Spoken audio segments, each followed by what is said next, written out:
Friends good morning. आज के hello बृहस्पतिवार सेजন্য আমি একটু নিরামিষ রেসিপি বানাচ্ছি। পনিরগুলোকে আমি কেটে রেখে দিয়েছি, এখানে আলুগুলো সেদ্ধ করেছি। আর আলু তো অনেক রকম প্রয়োজন থাকে, সেজন্য সেদ্ধ করে নিয়েছি। এখানে কড়াইয়ে আমি তেলটা গরম করে নিয়েছি। এখানটা হলো আমি দুটো শুকনো লঙ্কা দিয়ে দিলাম, তেজপাতা দিয়ে দিলাম, কিছুটা জিরে দিয়ে দিলাম ফোড়নের মধ্যে। পনিরগুলোকে ভেজে নিচ্ছি, সবগুলো পনির আমি দিয়ে দিচ্ছি। পনিরগুলোকে আমি ভেজে নিচ্ছি ভালো করে, লালচে হয়ে গেলে নামিয়ে দেবো। এখানে নুন দেওয়া আছে, কিছুটা নুন দিয়ে দিলাম, একটু হলুদ দিয়ে দিলাম, ভালো করে একটু ভেজে নিচ্ছি।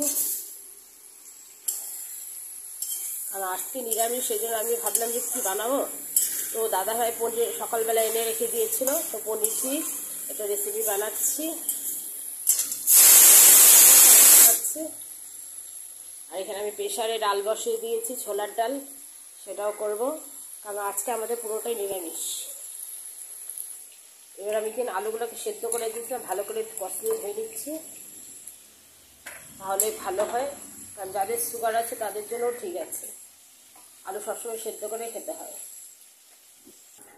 এবারে আমার পনিরগুলো ভাজা হয়ে গেছে, এবারে আমি আলুগুলোকে দিয়ে দিচ্ছি। আলুগুলোকে দিয়ে দিলাম। এইটা আলুগুলোকে একটু ভালো করে লাল লাল করে ভেজে নেব। একদম শর্টকাটে রান্না, আপনারা এরকম গরম ভাতের সাথে নিরামিষে খেতে পারেন। শুধু আলু দিয়ে পনিরের একটা রেসিপি, শর্টকাটে রান্না, এটা সিম্পল রান্না। অনেকে অনেক রকমের বানায়, কিন্তু আমি একদম সিম্পল করেই বানাচ্ছি। এখানে আমার জিরে আদা পেস্ট করা, শুকনো লঙ্কা পেস্ট করা আছে, সেটা আমি দিয়ে দেবো এখানটায়।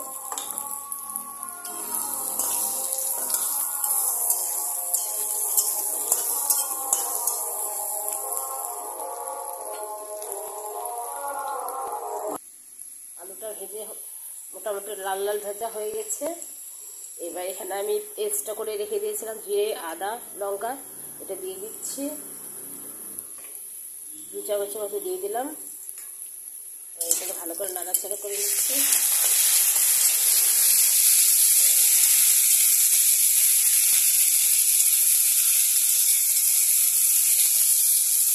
এবার আমার এটা ভাজা হয়ে গেছে মশলা দিয়ে।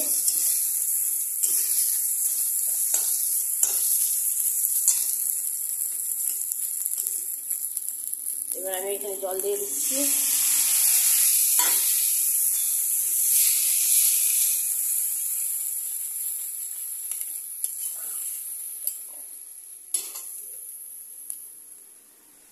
জাস্ট 2 মিনিটের জন্য আমি একটু ঢেকে দিচ্ছি। এটা দিয়ে ঢেকে দিলাম, 2 মিনিট পরে আসছে।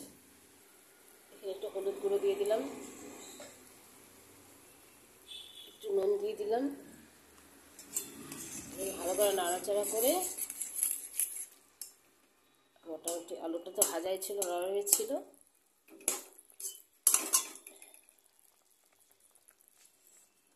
তারপর হচ্ছে আমি পনিরগুলোকে আস্তে আস্তে সব দিয়ে দিচ্ছি।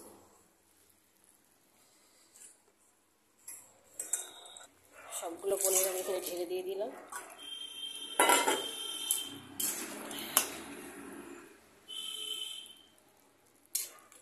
পনিরটা ঢেলে দিলাম, বেশিক্ষণ লাগে না, 5 মিনিটের মধ্যেই হয়ে যায় পনির রেসিপি রেডি।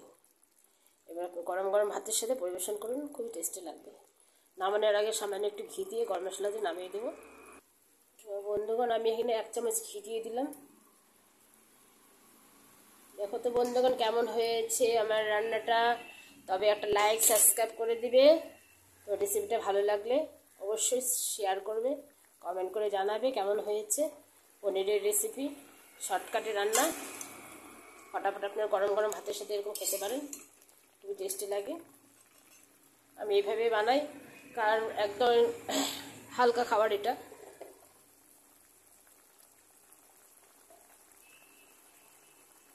তো মোটামুটি 2 মিনিট পরে আমি নামিয়ে দিচ্ছি। আমার পনিরের রেসিপিটা কেমন লাগছে বন্ধুগণ একটু কমেন্ট করে জানিয়ে দিবে।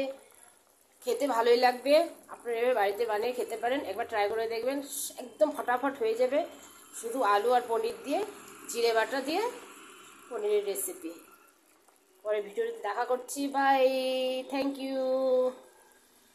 তোমরা আমার ভিডিওগুলো এভাবে দেখতে থাকবে, একটু কমেন্ট করে, শেয়ার করে, লাইক করে দেবে, একটা সাবস্ক্রাইব করবে। Thank you, by.